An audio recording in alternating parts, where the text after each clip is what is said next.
নমস্কার বন্ধুরা, আপনাদের সকলকে আমার চ্যানেলে স্বাগত জানাচ্ছি। বন্ধুরা, এই কলমি শাক গাছটা হচ্ছে আমার ব্যালকনির কলমি শাক গাছ। বছরের পর বছর যদি বন্ধুরা এই রকমই কলমি শাক আমরা ব্যালকনি থেকে পেতে চাই, তাহলে আমাদের গাছগুলোকে কিছু এক্সট্রা যত্ন করতে হবে এবং কিছু পরিচর্যা করতে হবে। কি পরিচর্যা বা কি যত্ন করব এই গাছগুলোর, সে নিয়েই হচ্ছে আমার আজকের এই ভিডিওটা আপনাদের সাথে করা। বন্ধুরা, এই গাছটি হচ্ছে আমার পরিচর্যা করার বা মেনটেন করার আগের পরিস্থিতি। গাছের পাতাগুলো দেখুন সব হলদে হয়ে গেছে এবং সরু সরু হয়ে গেছে, এবং গাছটা কিন্তু আগের মতো না, ঝোপালো হচ্ছে না। এই গাছগুলো থেকে, আমার ব্যালকনি সমস্ত গাছগুলো থেকে প্রায় 3-4 বার কিন্তু আমি কলমি শাক হারভেস্টিং করেছি। বন্ধুরা, আমরা কিন্তু খুব ছোট্ট একটা জায়গার মধ্যে কলমি শাকগুলো চাষ করে থাকি। আমরা বিশাল জলাধারের মধ্যে কলমি শাকগুলোকে চাষ করছি না। সেজন্য আমাদেরকে এই ব্যালকনির কলমি শাকগুলোকে একটু এক্সট্রাভাবে আমাদের যত্ন এবং পরিচর্যা করতে হবে। দেখুন সমস্ত ডগাগুলো হলদে হয়ে যাচ্ছে, বাড়ছে না। আজকে আমি এই কলমি শাকের ডগাগুলোকে কাটিং করব এবং শিকড়গুলোকেও একটু কাটিং করব, জায়গাটাকে পরিষ্কার করব। সম্পূর্ণ ভিডিওটা আপনাদের কাছে আমি তুলে ধরব, যে কিভাবে আমি কি করছি সেটা আপনাদেরকে দেখাবো। নমস্কার বন্ধুরা, আপনাদের সকলকে আমার চ্যানেলে স্বাগত জানাচ্ছি। আজ আমি আপনাদেরকে যে ভিডিওটি দেখাবো, আমার ব্যালকনিতে আমি বোতলের মধ্যে যে কলমি শাকগুলো লাগিয়েছিলাম, সেগুলো প্রায় 2-3 বার আমার হারভেস্টিং হয়ে গেছে। কিন্তু গাছগুলোতে এখন আর সেরকম বড় বড় পাতাও হচ্ছে না, আর গাছগুলো সেরকম ঝোপও হচ্ছে না। তো আমি আজকে সমস্ত বোতলগুলোকে নিচে নামিয়ে নিয়েছি এবং বোতলের সমস্ত শাকগুলোকে, বড় বড় শাকগুলোকে কেটে নিয়েছি। এগুলো আমাদের সকালে আজকে ভাজা হয়ে যাবে।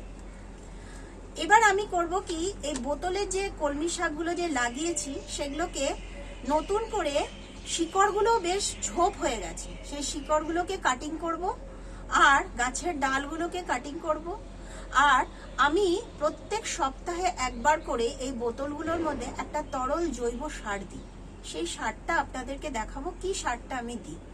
আজকে আমি পুরো গাছগুলোকে সুন্দর করে মেনটেন করব এবং যত্ন করব, এবং আবার নতুন করে আমার ব্যালকনির একটা কলমি শাকের কর্নারে আমি সেগুলোকে টানাবো। সেই পুরো ভিডিওটা আপনাদেরকে আমি দেখাবো। তার আগে আপনাদেরকে আমি বলবো, আমার যদি এই ভিডিওটা আপনাদের ভালো লেগে থাকে, অবশ্যই ভিডিওটাকে লাইক করবেন এবং চ্যানেলটাকে অবশ্যই সাবস্ক্রাইব করে দেবেন। নেক্সট যে আমার ভিডিওটা আসবে সেটা তাহলে আপনাদের কাছে খুব তাড়াতাড়ি পৌঁছে যাবে। আর বেশি কথা না বলে আমি তাহলে কিভাবে কি করব সেটা চলুন দেখাই। প্রথমে আমি পরিষ্কার 1 গামলা জল নিয়ে আসব। তারপর আমি সমস্ত কলমি শাকের বোতলগুলোকে আস্তে আস্তে ধীরে ধীরে এক জায়গায় এনে রাখব। এতে আমার সুবিধা হবে, আপনাদের সাথে ভিডিওটা দেখাতে আমার সুবিধা হবে, এবং গাছগুলোকে একসাথে পরিচর্যা করতেও আমার সুবিধা হবে। আমি কিভাবে কি করছি সেটা আপনাদেরকে দেখাতে পারবো খুব সুন্দর করে। আমার সব গাছগুলো একসাথে নিয়ে আসা হলো। এবার আমি গাছের যে শাকগুলো রয়েছে সেগুলোকে আমি হারভেস্টিং করে নিচ্ছি, সব গাছগুলো।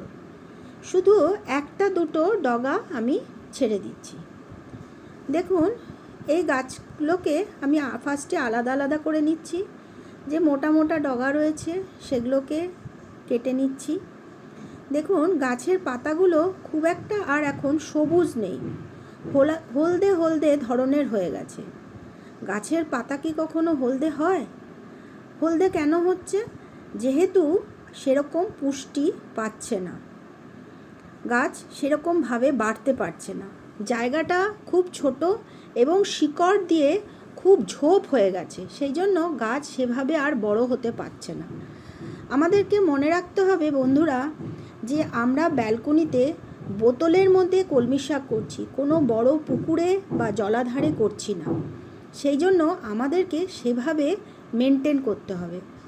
ডগার পিছনগুলো খুব পোকা পোকা হয়ে যাচ্ছিল, গাছগুলোর পাতাগুলো ফুটো ফুটো হয়ে যাচ্ছিল, গাছগুলো আর সেরকমভাবে বাড়ছিল না। আজ আমি এই গাছগুলোকে নতুন করে জীবন দেব। বাহ, আমার অনেক শাক হয়ে গেছে আজকে। শাকগুলো বেশ ভাজাই খাওয়া যাবে, অনেক হয়ে গেছে কলমির শাক। প্রথমে আমি বোতল থেকে কলমি শাকটাকে বার করে নিলাম। দেখুন, কলমি শাকের শিকড়ের শেপটা ঠিক বোতলের শেপের মতন হয়ে গেছে। বোতলটা প্রচণ্ড নোংরা হয়ে গেছে। ফার্স্টে আমি জল দিয়ে বোতলটাকে পরিষ্কার করে ধুয়ে নিলাম। বন্ধুরা, আমরা নিজেদেরকে যেমন পরিষ্কার রাখার চেষ্টা করি, আমাদের ব্যালকনি বাগানের গাছগুলোকে সেভাবেই আমাদের পরিচর্যা করতে হবে। দেখুন, শিকড়গুলো কীরকম ঝোপ হয়ে গেছে এবং একটা জায়গার মধ্যে আটকে রয়েছে। ফলে কি হচ্ছে, এরা ভালোভাবে আর ছড়িয়ে উঠতে পারছে না বা বাড়তে পারছে না। ফলে গাছগুলোর পাতা রঙও সেরকম সবজে হচ্ছে না, হলদে হয়ে যাচ্ছে, গাছও তেমনি বড় হচ্ছে না।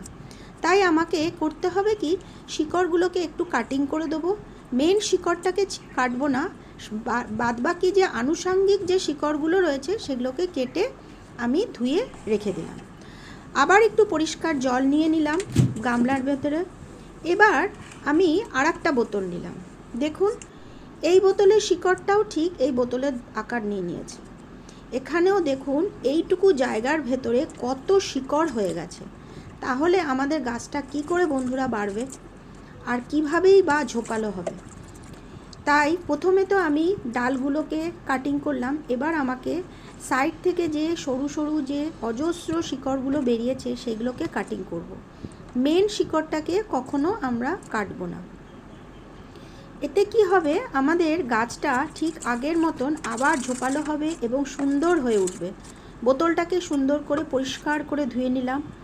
এবার কাটিং করে আমি আবার ঢুকিয়ে রেখে দিলাম। এইভাবে আমার সব গাছগুলোকে আমি আস্তে আস্তে পরিষ্কার করেছি। এই গাছটার শিকড়টা দেখুন প্রচণ্ড শ্যাওলা হয়ে গেছে। দেখুন, খুব শ্যাওলা হয়ে গেছে। আমি সবগুলোকে ভালোভাবে জলের মধ্যে ফেলে ধুলাম এবং এবার সবগুলোকে একত্রিত করছি। দেখেছেন সাদা সাদা অনেক শিকড় বেরিয়েছে। এগুলোকে আমি বোতলটাকে ফার্স্টে ধুয়ে নেব। ভেতরে প্রচণ্ড নোংরা জমে গেছে, হাত দিয়ে ভালোভাবে পরিষ্কার করে জল দিয়ে ধুয়ে নেব। আমার বোতলটা ধোয়া হয়ে গেছে। এইবার আমি এই গাছ যে শিকড়গুলোকে ধুয়ে রাখলাম, এবার আমি আবার বোতলের মধ্যে রেখে দেব। আরেকটি গাছ থেকেও বার করলাম। দেখুন, এইগুলো হচ্ছে মেন রুট। এইগুলোই হচ্ছে মানে মেন শিকড় যেটাকে বলা হয়, সেটা হচ্ছে এইগুলো একদম সাদা রঙের।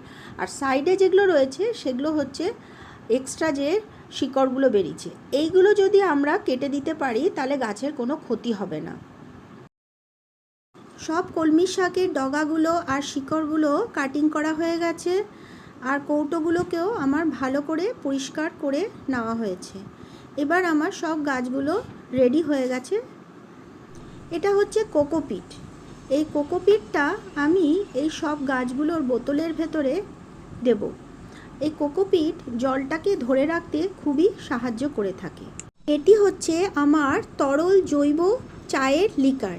এটি আমার গাছের বৃদ্ধির পক্ষে খুবই উপকারী একটি তরল জৈব সার। আমি প্রথমে প্রত্যেকটা কৌটোর ভেতরে 1 মুঠ করে কোকোপিট দিয়েছি। প্রত্যেকটার ভেতরে 1 মুঠ করে আমি কোকোপিট দিয়েছি এবং তারপরে গাছগুলোকে রেখেছি। সবগুলোর ভেতরেই আমি কোকোপিট দিয়েছি। কোকোপিট গাছের ময়েশ্চারটাকে অনেকটাই ধরে রাখতে সাহায্য করে থাকে। যদি জল কখনো কমেও যেয়ে থাকে, কোকোপিট জলটা সেরকমভাবে সাবস্টিটিউট গাছকে দিয়ে থাকবে, কারণ কোকোপিট জল অনেক ধরে রাখে। এরপরে আমি এর মধ্যে দেব ঠান্ডা পরিষ্কার জল।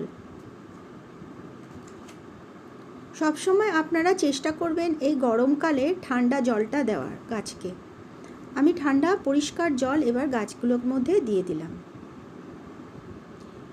এরপরে আমি দেব যে তরল যে লিকুইড সারটা আমি তৈরি করেছি চা পাতা থেকে। এটা হচ্ছে আমরা যে চা পাতাগুলো খাই সেগুলো ধুয়ে আমি শুকিয়ে নিই এবং একদিন আমি 4 চামচ চা পাতা সারা রাত ভিজিয়ে রেখেছি। সেই চা পাতার লিকুইডটা দিয়েই আমি এই তরল জৈব সারটা তৈরি করে থাকি। আর এটা আমি প্রত্যেক সপ্তাহে সমস্ত কৌটোগুলোর মধ্যে হাফ গ্লাস করে আমি দিয়ে থাকি। এটা দেওয়ার ফলে আমার গাছগুলো অনেক ঝোপালো হয় এবং গাছের পাতাগুলো খুব সবুজ হয় এবং গাছটা দেখতেও খুব সুন্দর হয়। আপনারা এটা দিয়ে দেখবেন আপনাদের যে কোনো সবজি গাছের, ফুল গাছের বা ফল গাছে খুব উপকার হবে গাছের বৃদ্ধির পক্ষে। আমি সব গাছগুলোর ভেতরে হাফ গ্লাস করে এই চায়ের লিকারটা দিয়ে দিলাম। আমার সব গাছগুলো এবার রেডি হয়ে গেল। এইবার আমি গাছগুলোকে আস্তে আস্তে ব্যালকনিতে রাখবো। আমার সব গাছগুলো দেখুন এখন একটাও পাতা নেই, কিন্তু 15 দিন কি 20 দিন পরে আপনাদেরকে আরেকটি ভিডিও দেখাবো। দেখবেন গাছগুলো তখন কত বড় হয়ে যাবে এবং ঝোপালো হয়ে উঠবে। এখন প্রত্যেক দিন আমাকে এই গাছগুলোতে জল দিতে হবে। বন্ধুরা, 20 দিন পরে আমার এই কলমি শাকের গাছের চেহারা দেখুন, কি সুন্দর হয়েছে। কত বড় বড় পাতা আর অজস্র ডাল হয়েছে আর কত সুন্দর লাগছে দেখুন। সব পাতাগুলো কেমন সবুজ এবং ঝরঝরে চকচক করছে। বন্ধুরা, আপনারাও এইভাবে আপনাদের কলমি শাক গাছগুলোকে মাঝে মধ্যে 2-3 বার হারভেস্টিং করার পর এইভাবে পরিচর্যা করবেন।